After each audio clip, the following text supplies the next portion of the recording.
गोपग्राम बलरामपुर आम गोपग्राम बलरामपुर पंचायत सेठी बहुत दिन आशा आकांक्षा नहीं आम अपेक्षा करूँ महाप्रभु कौ दिन आसबे आम समस्त उत्कंठा जुगुरु प्रभु एठाक आसी आ समस्त उद्योग उद्योग सम्मान जुगु ठाकुर बहुत आम लोक संख्या आ सबू मिसी आमर बहुत उन्नत होइछि।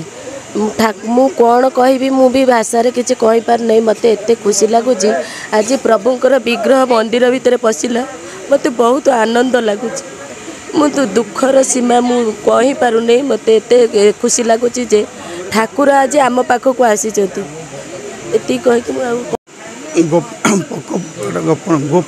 जगतसिंहपुर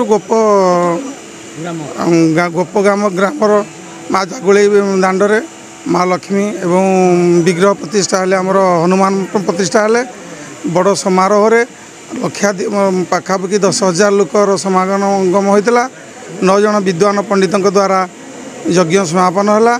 प्रथम दिन होता अंकुरारोपण, द्वितीय दिन कलश यात्रा आउ तृतीय दिन बड़ आडंबर पूर्णाहुति संपूर्ण है।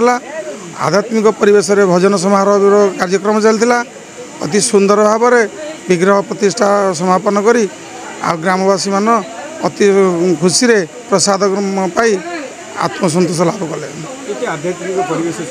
बहुत सुंदर आध्यात्मिक जोटा कि आम भी कल्पना करूँ एत लोकर समागम हम पाश्चात्य सभ्यतार लोक जिते आगू गले भी किंतु लोक मान भीतर भक्ति भावना बहुत अच्छी जोटा कि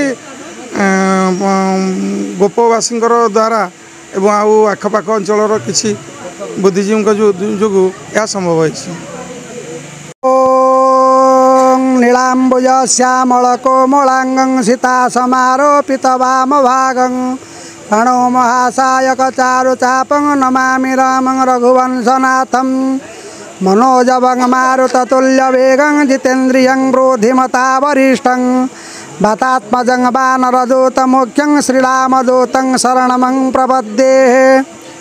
आमर ये जो सीताराम हनुमान विग्रह प्राण प्रतिष्ठा और मंदिर प्रतिष्ठा 3 दिन व्यापी चली प्रथम दिवस रे प्रभुंकर अंकुरारोपण इत्यादि करागला। तापर द्वितीय दिवस रे जल यात्रा बहु समारोह रे करागला। तापर पूर्णाहुति दिवस रे ठाकुर प्राण प्रतिष्ठा हेले चक्र ध्वज मंदिर शीर्ष को उठागले एवं शुभ समय रे ठाकुर प्रभु महावीर सीताराम मंदिर रे प्रवेश कले। कौन रीतिकांति रीतिकांति रही प्रभुंर 16 पूजा करागला आउ धूप दीप आलती पुष्पांजलि पूर्णाहुति इत्यादि करागला। जगतसिंहपुर संग्राम किशोर पटनायक का रिपोर्ट अंजना टीवी।